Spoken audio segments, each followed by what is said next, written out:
اسرائیل اب پہلے سے زیادہ غیر محفوظ ہو چکا ہے. اب اس پوری جنگ کو ہارنے کے بعد بیانیہ صرف چاہیے.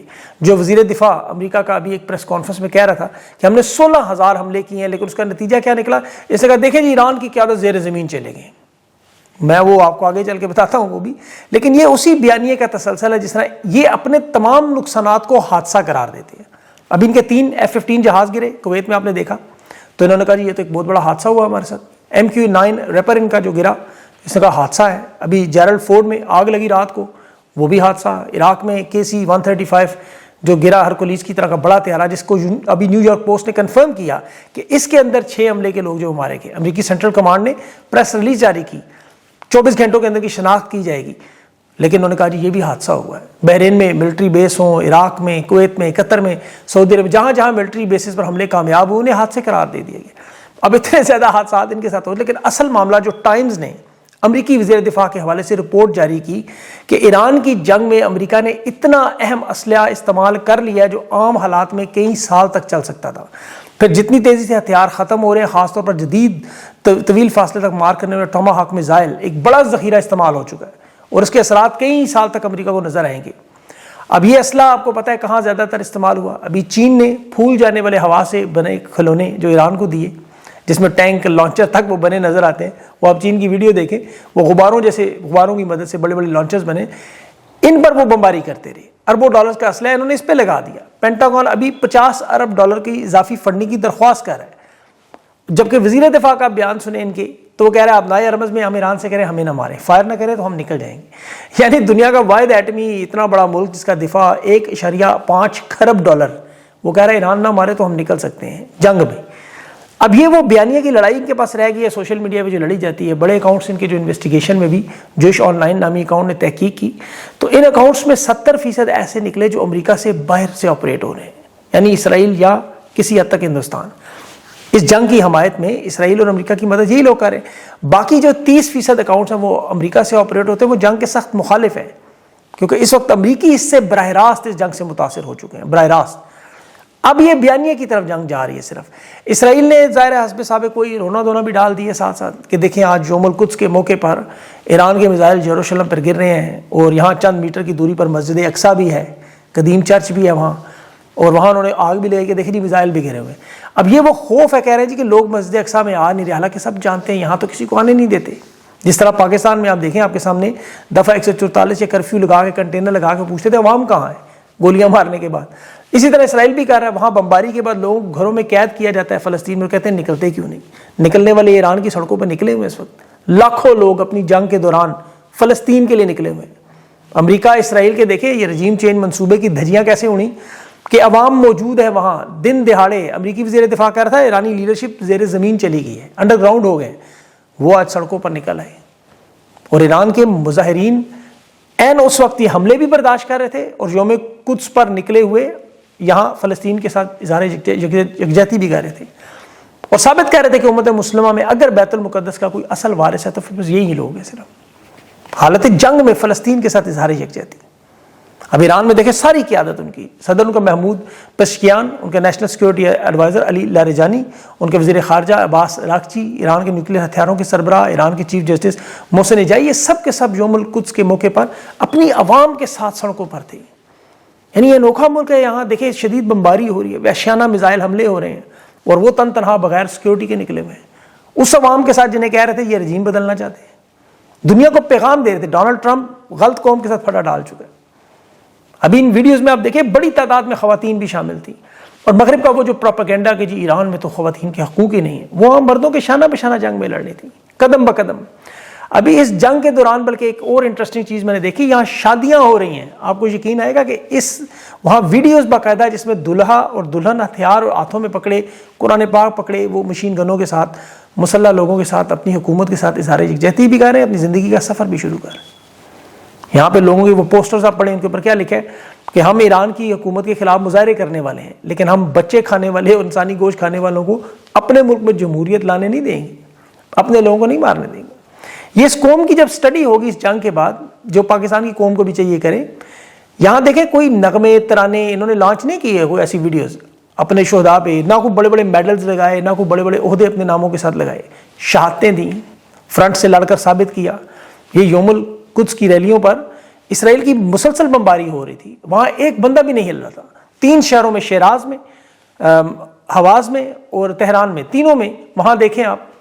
اب یہ جو جنگی حکمت عملی ایران نے بنائی ہے، اس میں تو آپ دیکھیں گے بڑی بڑی یونیورسٹیوں میں پڑھایا جائے گا کہ طاقتور ایٹمی طاقتیں، فضائی جس طاقت میں بڑے تھے، ان کے پاس آپ کو جدید لڑاکا طیارے تھے، بھاری اسلحہ تھا، دنیا کے مزید بڑے بڑے میزائل، براہ راست جنگ کی بجائے غیر روایتی جنگ میں ایران نے کیسے شکست دی، اور بغیر مدد کے، بغیر F-16 F-15 جے تھنڈر، یہ رافیل وغیرہ کے، اپنے وسائل پر ڈرون میزائل چھوٹے چھوٹے اپنے ملک میں بنا کے، سستے ترین، کسی ملک سے کوئی کوڈ نہیں مانگا جیسے ہندوستان فرانس سے مانگتا رہا یا پاکستان چین سے نیویگیشن سسٹم مانگتا رہا. انہوں نے نہیں مانگا کسی سے بھی، نہ انہیں اسپیئر پارٹس کے لیے کسی ملک کی ضرورت ہے، طاقتور ملک کی. اپنے ملک کی سستی ترین ٹیکنالوجی سے، جنگی حکمت عملی اور اپنی غیرت سے اتنی بڑی طاقت کو آج شکست دے رہے ہیں. ابھی CNN کے انٹرویو میں دیکھ رہا تھا، امریکی اعلیٰ عہدیدار کہہ رہا تھا کہ ہماری اسیسمنٹ مس کیلکولیشن غلط ثابت ہوئی، ہم ایران پر حملہ کریں گے تو یہ آبنائے ہرمز بند نہیں کر سکیں گے، لیکن ہمارا پلان غلط نکلا. اب وہ ہمیں نتائج بھگتنے پڑنے پوری دنیا کو. اس پلان کا دیکھیں سب سے بڑا نقصان کسے ہوا؟ خلیج فارس کی ساری ریاستوں کو. یہ عرب بادشاہت یعنی کویت، قطر، بحرین، عمان، یہ سعودی عرب، عرب امارات میں پچھلے تقریباً 100 سال سے یہاں بادشاہت، 50 سال سے انہوں نے امریکہ کو اس خطے میں اپنی فوجیں، اپنی ملٹری بیسز اڈے دیے ہوئے ہیں. امریکہ انہیں بلیک میل بھی کرتا رہا، ان سے پیسے بھی چھینتا رہا. ایران نے امریکہ کی بالادستی کو ختم کیا مڈل ایسٹ میں. امریکہ اور اسرائیل کا اب اس خطے میں رہنا انتہائی مشکل ہے. یہ 12 دنوں میں، صرف 12 دنوں میں ہوا ہے کہ آج دبئی آپ کو خالی نظر آ رہا ہے بالکل. وہاں ان کی 14 لاکھ کی اپنی آبادی ہے، یا پاکستانی ہندوستانی 1 کروڑ لوگ ہیں، باقی وہ گورے پیلے نیلے سب بھاگے. اور یہاں انہیں کتنا بڑا نقصان ہوا ہے دیکھیں اسرائیل کے کیمپ میں داخل ہونے کا. امریکی مفادات کے لیے ایران کے خلاف انہوں نے سازش کر کے جنگ لگوائی ختم کرنے کی، اس چکر میں اپنا اقتدار ختم کروا بیٹھے. آج پوری امت مسلمہ کو آپ دیکھیں، وہ سعودی عرب کے ساتھ ہمیشہ کھڑے ہوتے تھے، آج ایران کے ساتھ کھڑے ہیں. وجہ کیا ہے؟ مقابلے میں اسرائیل اور امریکہ ہے. دنیا کی مسلمان ایرانی قیادت کے ساتھ کھڑے ہیں. حرمین شریفین کے نام پر دفاع پر شیواشی کو بلایا تو اس نے آگے سے ڈالر مانگ لیے. عرب امارات، کویت اپنی بیک ڈور ڈپلومیسی میں کتنے مشہور تھے. قطر نے آپ کو پتا ہے کتنی بڑی بڑی جنگیں بند کروائیں. امریکہ کو اس خطے سے نکالنے میں قطر کا سب سے بڑا کردار تھا افغانستان میں. عرب امارات بھی سیاحت میں، ملٹی نیشنل کمپنیوں میں، کیپٹل فلو میں کہاں سے کہاں پہنچ چکا تھا. لیکن آج ان کی حالت دیکھیں کہ 1 ہفتہ جنگ اور مزید جاری رہی تو یہ ہمارے عرب کے یا شیخ جو ہیں یہ پاکستان کے شیخ صاحب بن جائیں گے. اور اس میں آپ انٹرسٹنگ بات آپ کو بتاؤں کہ ایک مرد کلندر کو اس کی بددعا بھی ہے جس کے ظلم اور زیادتی ہوئی. یہ رجیم چینج آپریشن میں ان لوگوں کا بہت بڑا ہاتھ تھا. انہوں نے خان کو نقصان پہنچایا اور اس کی مخالفت میں جو آیا، چاہے وہ ملک ہو، فرد ہو، اس کا بیڑا ہی غرق ہو. ہم نے اپنی آنکھوں سے دیکھا. یہ ڈونلڈ ٹرمپ 15 مہینے پہلے آپ دیکھیں اقتدار کے مقبولیت کے عروج پر تھا، آج غیر مقبولیت کے سارے ریکارڈ توڑ چکا ہے. اس کی جماعت مڈ ٹرم میں ہو سکتا ہے الیکشن بری طرح ہار جائے. امریکہ کے اندر جو مہنگائی کا طوفان ہے، عدم تحفظ کا معاملہ ہے، یہ بدترین خارجہ پالیسی نظر آ رہی ہے ڈونلڈ ٹرمپ کے اسی اقتدار کا نتیجہ ہے. اور ہماری یہاں 1947 سے دیکھیں جو خارجہ پالیسی، یہ ایک اصول تھا، اسرائیل کو تسلیم نہیں کرنا، فلسطین کے موقف کی حمایت کرنی ہے. ایران کے ساتھ ہماری جغرافیائی، سیاسی، تاریخی ایک تعلقات تھے. آج یہ فارم 47 کے بد کردار لا کے خارجہ پالیسی کیسے تباہ و برباد ہوئی. پہلے صرف ہندوستان دشمن تھا، آج افغانستان کے ساتھ بھی جنگ چل رہی ہے، ایران کے ساتھ بھی تعلقات انتہائی کشیدہ ہیں. وجہ کہ یہ فارم 47 کے لوگ ڈونلڈ ٹرمپ جیسے بندے کو سلوٹ مارتے رہے، نوبل امن انعام کے لیے نامزد کرتے رہے، جس کی وجہ سے پاکستان کے حالات آج اس نہج پر ہیں کہ افغانستان نے پاکستان پر پہلی دفعہ ڈرون حملے کی ذمہ داری قبول بھی کی ہے، فضائی حملہ کیا ہے. یہ پہلا ڈرون حملہ جو تھا افغانستان کے سے ہوا ہے. لکی مروت میں دہشت گردی ہوئی، SHO سمیت 7 پولیس والے شہید ہوئے. پھر کوہاٹ میں یہ جو افغانستان کا ڈرون حملہ جسے anti drone electronic jamming system سے ناکارہ کیا، لیکن ملبہ گرنے سے 2 لوگ زخمی ہوئے. آپ اندازہ کریں کہ افغانستان فضائی حملے کر رہا ہے ڈرون کے ساتھ. یہ اس خارجہ پالیسی کا نتیجہ ہے کہ جو اس ملک میں اقتدار میں، جو ان بدترین حالات میں بھی کہتے ہیں جی بس کمبیٹ ڈریس پہن لیا، یا وہ مریم نواز کا جہاز ابھی 1 ہفتہ پہلے خریدا اور وہ کہہ رہے ہیں مرمت کے لیے پہنچا ہے. پتہ نہیں اس کی کمر کا درد مریم نواز صاحبہ کی طرح نکلا ہے، اتنا وزن ڈال دیا، کتنے لوگ اس میں بیٹھ کے، پتہ نہیں. 7 گھنٹے کی فلائٹ ایئرپورٹ چارٹرڈ ہینگر پہ ابھی بھی وینا میں کھڑا ہے. پارکنگ میں 30,000 یورو یعنی 1 کروڑ سے زیادہ اس کا پارکنگ کا خرچہ. اور کسی کو ابھی تک نہیں پتا کہ اس جہاز میں کون گیا، کیا کیا لے کے گیا، کیا راستے میں کسی ملٹری بیس پہ رکا یا پاکستان کی لوٹی ہوئی دولت لے کے بھاگے. کیونکہ یہ بات آپ یاد رکھیں، جب بھی انہیں اندازہ ہو گیا کہ اب حالات ان کے لیے خطرناک ہیں، یہ بھاگیں گے.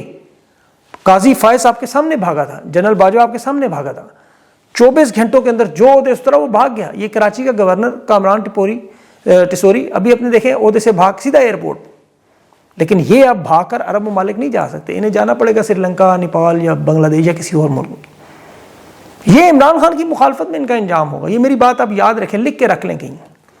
اس پہ اللہ کا خصوصی کرم ہے, جو اس کے ساتھ ظلم کرنے والا, یہ ان سب کسی عرب ممالک رجیم چینج میں ملوث تھے. ڈونلڈ ٹرمپ رجیم چینج میں ملوث. یہ پاکستان کے اندر آپ صرف دیکھیں, صحافیوں کا حال دیکھ لیں. یہ جو بغض عمران میں, یہ طلعت حسین ایک مثال ہے, 24 گھنٹے عمران خان پہ بغض کا, 24 گھنٹے بعد بیٹے کو زبردستی کرکٹ ٹیم میں اس نے ڈالا. حالت کیا ہوئی کہ کمزور ترین بنگلہ دیش کی ٹیم اپنے گھر کی پچ پہ وہ دوسرے میچ میں بھی فیل ہوگا.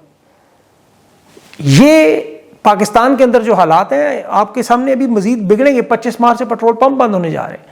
معاشی حالات کا ابھی جو نتیجہ آنا ہے وہ آپ دیکھیں گے. تحریک انصاف کے پاس دیکھیں آپشنز ہیں, یہ کوشش کر رہے ہیں معاملہ افہام و تفہیم سے حل کریں. اسٹیبلشمنٹ میرا خیال میں نہیں چاہتی ایسا معاملہ حل ہو, یا انہیں سمجھ نہیں آ رہی ان چیزوں کی, یا وہ جان بوجھ کر سمجھنا نہیں چاہ رہے ہیں. یہ اب کنٹینر پہ مارے ٹاکی شاکی, عوام کے سمندر کو کریں اکٹھا, اور ایران کی طرح جیسے وہاں عوام ایک پیج پر, اس پیج پہ لائیں, اعتماد دلوائیں ان کی قیادت میں. آج ان کی پریس کانفرنس بڑی سخت تھی, عدالتوں پر بھی عدم اعتماد کیا, اور عمران خان کی طرف سے شاید اب عدالتوں پر مکمل عدم اعتماد آ جائے, وکالت نامے واپس لے لیں. 26ویں ترمیم کے بعد دیکھیں عدالتیں تو ویسے ہی ریڈ لائٹ ایریا بن چکی ہیں. عمران خان اگر یہ فیصلہ کرتے ہیں کہ عدالتوں سے انصاف نہیں لینا, عدالتی نظام کو مکمل ختم کر دینا ہے, جہاں جج نوکری کے لیے 4 کروڑ کی گاڑی کے چکر میں پورا عدالتی نظام گھوڑے پر چڑھا رہے ہیں, تو تحریک انصاف کے رہنماؤں کو نکلنا ہوگا. یہ جنید اکبر نے جو آج بات کی نا کہ قومی یکجہتی کے نام پر ہم ادارے کے ساتھ کھڑے تھے, چاہے ہندوستان کی جنگ ہو چاہے افغانستان کی ہو, لیکن اب پتہ چلا کہ آپ ناراض نہیں ہیں, آپ واقعی نفرت کرتے ہیں ہم سے. کہ جنگ کے دنوں میں ملٹری کوڈ کی سزائیں دیتے رہے, 10-10 سال کی سزا, اب تک 8000 سال کی سزائیں دے دی ہیں. آصف زرداری کو جیل میں بچے پیدا کرنے کی سہولت تھی, ان کے پاس اداکارائیں بھیجتے تھے, اور عمران خان کو ایک ڈاکٹر نہیں دے رہے. تو یہ قوم کو سوچنا ہے, تحریک انصاف کی قیادت کو سوچنا ہے کہ انہیں ایک پیج پہ لا کے, عید میں آپ دیکھیں بڑے تھوڑے دن رہے, 6-7 دن ہیں ان کے پاس, ان 6-7 دنوں میں اپنا لائے عمل عوام کے سامنے رکھیں, اور ان حالات میں میرے خیال میں ان کے لیے کوئی مشکل نہیں ہونی چاہیے.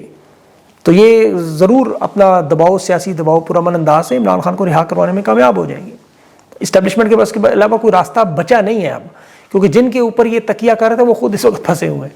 تو اس لیے تحریک انصاف کی قیادت تھوڑی ہمت کرے, جرت کرے, تو یہ معاملہ جو ہے وہ عوامی حمایت سے حل ہو جائے گا. ابھی دیکھیں 4 سال سے اوپر ہو چکے ہیں, عمران خان کو 950 دن ہو چکے ہیں بے گناہ قید میں, تو یہ اور کتنا کھینچنا چاہتے ہیں. اب ان کو فیصلہ کن مرحلے کی طرف جانا چاہیے پرامن انداز میں. اپنا خیال رکھیں, مجھے اگلے ویلاگ تک کے لیے اجازت دیں. اللہ حافظ.